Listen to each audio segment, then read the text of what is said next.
Doris Day was born as Doris Marion Kappelhoff on April 3, 1922, in Cincinnati, Ohio. She grew up in a middle-class household during the challenging years of the Great Depression, a time when life was often uncertain, and every opportunity required hard work and determination. From a very young age, Doris showed a remarkable passion for performance, spending countless hours dancing around her home, imitating the routine she saw in movies and on stage. Her first dream was not to become a singer or an actress, but to pursue dance professionally. She trained rigorously, often practicing with a partner, and even won local dance competitions that hinted at her potential. Unfortunately, her dream came to a sudden halt when a serious car accident shattered her leg. The injury was severe, and doctors told her that a professional dance career would no longer be possible. This moment could crush anyone, but for Doris, it became the turning point that redirected her life towards singing, the talent that would eventually make her a household name. During her long recovery, she spent hours listening to the radio and discovered a natural ability to sing. Encouraged by friends and family, she started performing with local bands, gradually gaining confidence and refining her voice. A crucial moment came when bandleader Barney Rapp suggested she change her surname to Day, inspired by her rendition of the song Day After Day. This small change marked the beginning of her professional identity, setting the stage for the journey that would lead her from local stages to international fame. Doris Day's early life teaches us about resilience and how setbacks can sometimes redirect a person toward even greater success. In the mid-1940s, Doris Day's talent caught the attention of one of the most popular band leaders of the swing era, Les Brown. Joining his orchestra marked the beginning of her professional singing career. Her recording of Sentimental Journey in 1945 became an instant hit, resonating deeply with Americans who were returning home after World War II. The song wasn't just popular. It became a symbol of hope, comfort, and optimism during a time of uncertainty and rebuilding. Doris's voice was warm, clear, and emotionally expressive, immediately distinguishing her from other singers of the era. Her ability to convey genuine feeling through song helped her connect with audiences on a deeply personal level. By the late 1940s, her success in music naturally led to offers from Hollywood. In 1948, she made her film debut in Romance on the High Seas, a modest acting role that quickly blossomed into a flourishing career. Doris had a rare combination of qualities: natural beauty, sincere charm, and comedic timing that felt instinctive. Audiences trusted her, rooting for her characters and seeing reflections of themselves in her performances. This early period highlights how talent, combined with opportunity and determination, can transform a life. Doris's success as a singer laid the foundation for her Hollywood career, proving that even when one dream ends, another can take its place, sometimes leading to greater achievements. By the 1950s, Doris Day had become one of Hollywood's brightest stars, headlining films that showcased her singing, acting, and comedic abilities. Movies such as Love Me or Leave Me in 1955 demonstrated her dramatic range, revealing an intensity and emotional depth that surprised both audiences and critics. Hollywood often tried to confine her to the image of the eternally cheerful, wholesome girl next door, but Doris repeatedly proved she could handle complex and serious roles as well as light-hearted comedy. In 1956, she starred in Alfred Hitchcock's A Man Who Knew Too Much, delivering the unforgettable performance of Que Sera, Sarah, a song that became her signature and won an Academy Award. Doris Day's on-screen presence radiated warmth and sincerity, making audiences feel both entertained and emotionally connected. Her romantic comedies with Rock Hudson, including Pillow Talk, 1959, Lover Come Back, 1961, and Send Me No Flowers, 1964, cemented her status as a screen icon. These films combine playful romance, sharp intelligence, and impeccable comedic timing, reflecting Doris's ability to subtly challenge gender norms of her era while still fitting within societal expectations. Her films were not only entertaining but culturally significant, showing women as both charming and independent. During this time, Doris's popularity soared, proving that she was more than just a singer or actress. She had become a symbol of American optimism, resilience, and charm. While her film career was flourishing, Doris Day continued to be a remarkable recording artist. She recorded hundreds of songs across pop, jazz, and traditional standards, becoming one of the best-selling female singers of all time. Her voice was timeless, expressive, and emotionally direct, with the ability to convey genuine feeling without artifice. Doris could move audiences whether she was performing a tender ballad or an upbeat novelty tune. Her dedication to her craft, combined with her natural talent, ensured that her music would endure even as trends changed. Day's dual success in film and music was rare, and it gave her a unique position in Hollywood, allowing her to reach audiences in multiple ways beyond entertainment. Her work also inspired other performers, particularly women, showing that it was possible to be both commercially successful and artistically respected. Doris Day's influence extended beyond the stage and screen. Her career represented a model of professionalism, perseverance, and authenticity in a demanding industry. This combination of talent, discipline, and charm helped make her one of the most beloved figures in American entertainment. Doris Day's personal life was as eventful and challenging as her career was successful. She experienced love, heartbreak, and betrayal across 4 marriages, each leaving its mark on her emotional life. Her first marriage, in 1941 to trombonist Al Jordan, ended after 2 years due to abuse, a difficult and painful experience for Doris, especially as she was raising her young son Terry.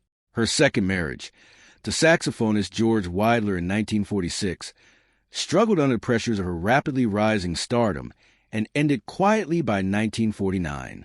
Doris's third marriage, to Martin Melcher in 1951, was both professionally and personally significant, as he became her manager and produced many of her films. However, the marriage was later revealed to involve control and financial mismanagement, leaving Doris to navigate the aftermath after Melcher's death in 1968. Her final marriage, to Barry Comden in 1976, offered companionship but ended in 1981. Throughout these experiences, Doris maintained her dignity, devotion to her son, and unwavering strength, showing resilience in the face of personal challenges. These relationships shaped her worldview and contributed to the emotional depth she brought to her performances, both on stage and screen. One of the most discussed aspects of Doris Day's life was her on-screen and off-screen relationship with co-star Rock Hudson. For decades, they were considered the perfect Hollywood couple, exemplifying charm, chemistry, and romance. However, Doris's private reflections revealed complex feelings that were rarely spoken publicly. While the two shared impeccable on-screen chemistry, Day later admitted she felt betrayed by Hudson and the Hollywood studio system. At the time of their films together, she was unaware that Hudson was gay, a fact deliberately hidden by the studio. When this truth emerged years later, Doris was deeply hurt, not because of Hudson's sexuality, but because of the secrecy and deception surrounding it. She felt manipulated, as if she had been used as part of a carefully constructed lie designed to protect the studio's investments.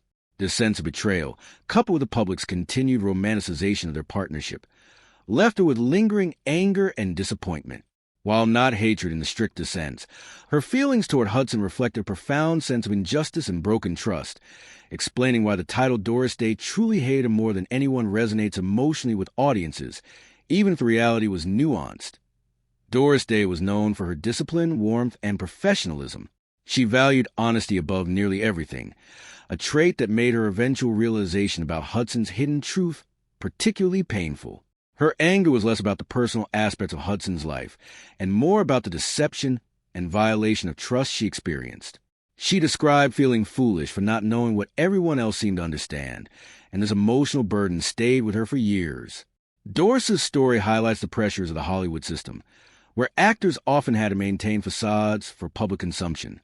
For Day, this demand for silence and complicity became another form of cruelty, showing that her challenges were not only personal but systemic. She refused to romanticize the false image sold by the studios and consistently emphasized the importance of integrity and truth in both her professional and personal life. These values guided her decisions and helped shape the legacy she left behind, portraying a woman of principle in an industry often characterized by artifice. Beyond Hollywood, Doris Day devoted much of her later life to advocacy, particularly for animals. She founded the Doris Day Animal Foundation, dedicating her time, resources, and energy to animal welfare. This commitment reflected her deep compassion and a desire to create a lasting positive impact beyond entertainment. Even in her final years, Doris maintained her privacy, requesting no public funerals, grave markers, or memorials, choosing instead a quiet life defined by meaningful work and personal values. Her approach to life after fame highlighted the contrast between Hollywood glamour and personal authenticity, showing that her legacy extended far beyond music and movies. Doris Day's later years were marked by generosity, quiet reflection, and continued engagement with causes close to her heart, underscoring the depth of her character and the principles she held dear. Doris Day's impact on American culture is immeasurable. Her voice, performances, and public persona left a lasting impression on multiple generations.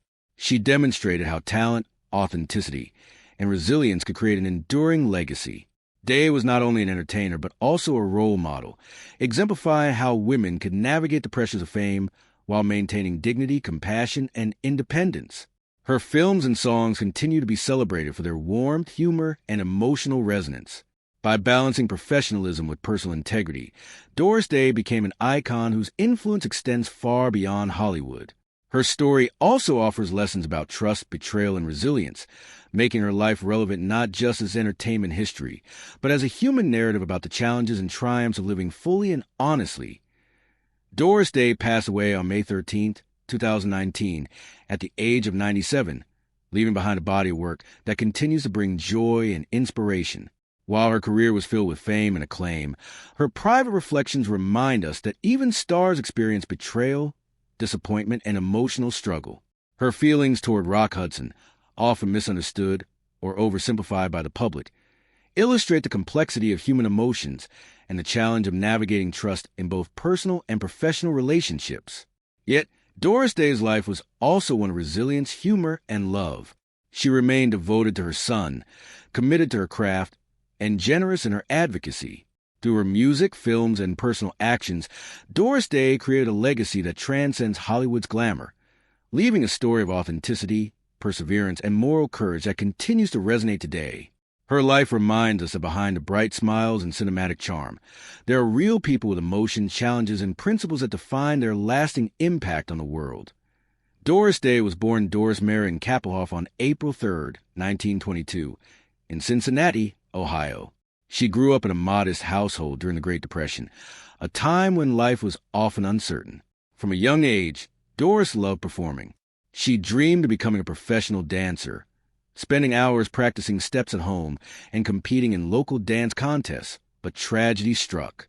A serious car accident shattered her leg, ending her dream of dance forever. Many would have given up, but Doris didn't. During her recovery, she discovered her natural talent for singing. Encouraged by friends and family, she started performing with local bands. Eventually, bandleader Barney Rapp suggested she change her last name to Day, inspired by a rendition of Day After Day. This small change marked the start of a life that would capture the hearts of millions. In the mid-1940s, Doris joined Les Brown's orchestra. Her recording of Sentimental Journey in 1945 became an instant hit, a song that comforted returning World War II soldiers and Americans longing for hope. Her warm, sincere voice set her apart from other singers. That'd be why the late 1940s, Hollywood took notice. Doris made her film debut in Romance on the High Seas in 1948. She had something special, natural beauty, charm, and comedic timing that audiences instantly trusted. People saw themselves in her, or the best version of everyday American womanhood. Her music and early films laid the foundation for her legendary career. By the 1950s, Doris Day was Hollywood royalty. She starred in films like Love Me or Leave Me, 1955, which showed her dramatic range.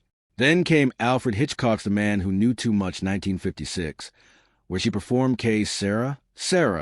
The song won an Academy Award and became her signature, symbolizing hope and acceptance. Her romantic comedies with Rock Hudson, Pillow Talk, Lover Come Back, Send Me No Flowers, made her a screen icon.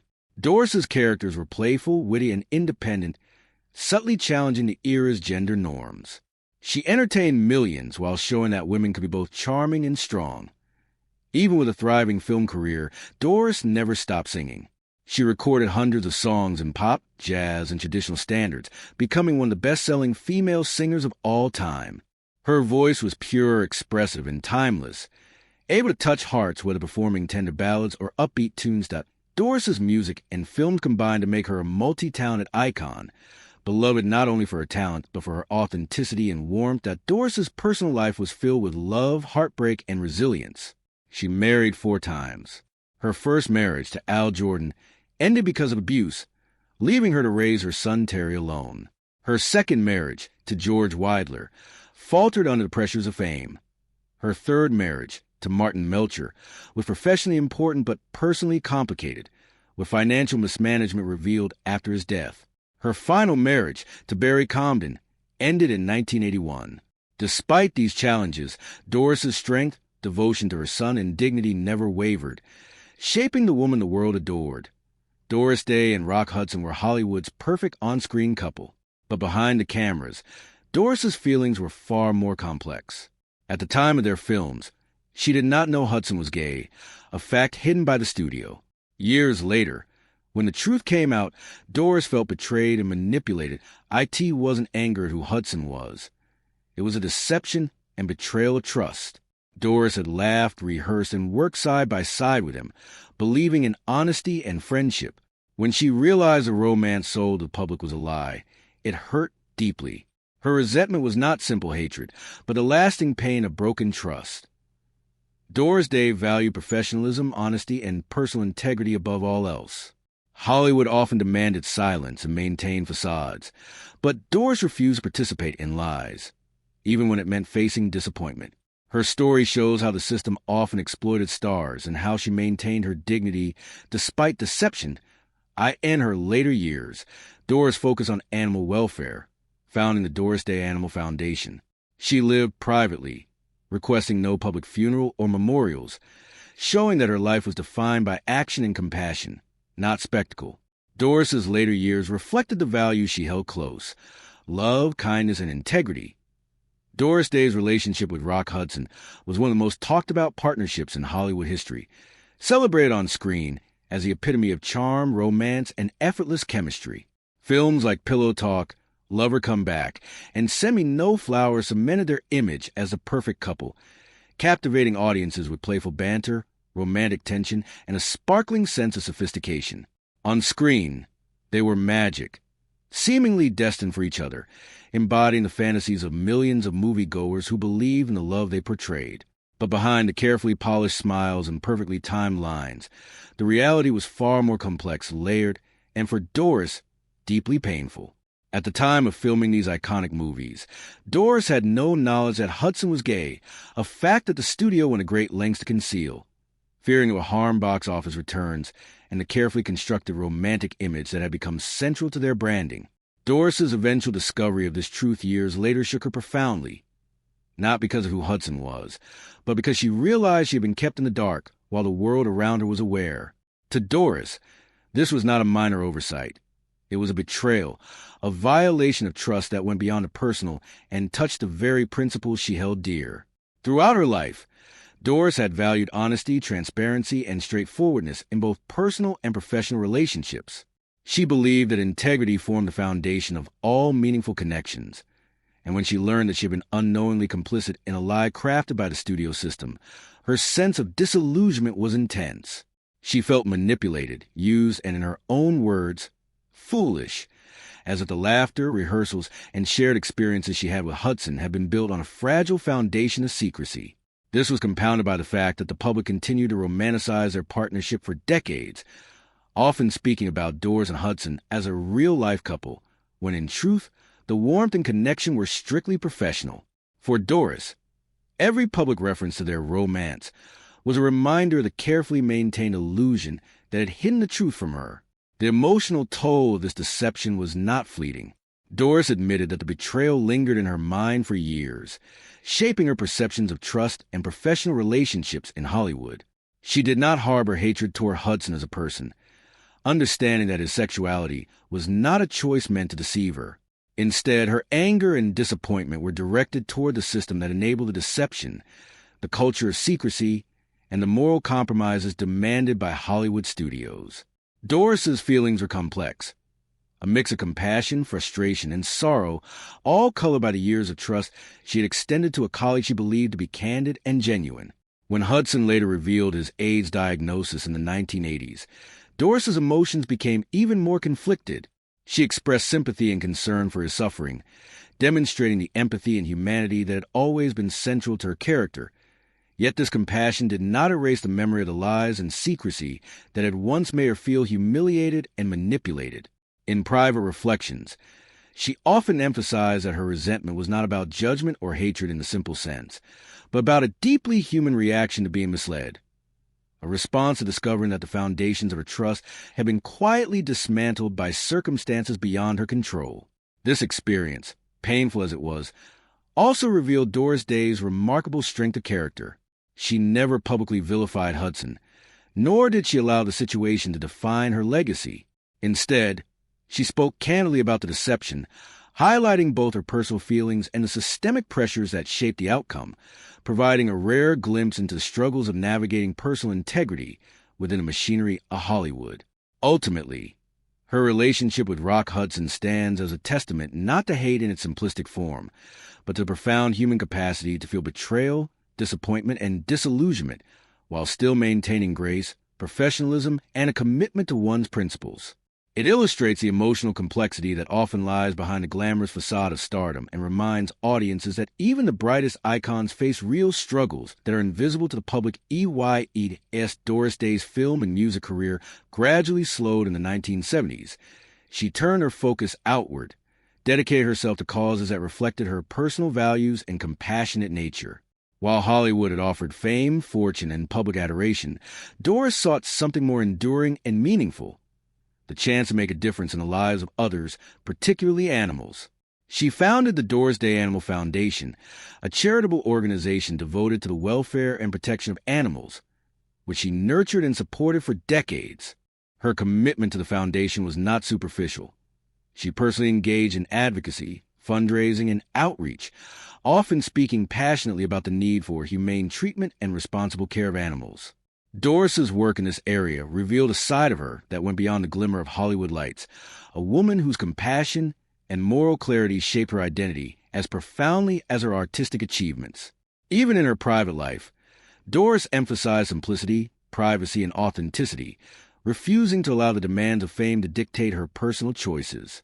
She requested that after her death, there be no public funerals, no grave markers, and no formal ceremonies, preferring instead that her life be remembered through the joy, kindness, and impact she had made on the world. This decision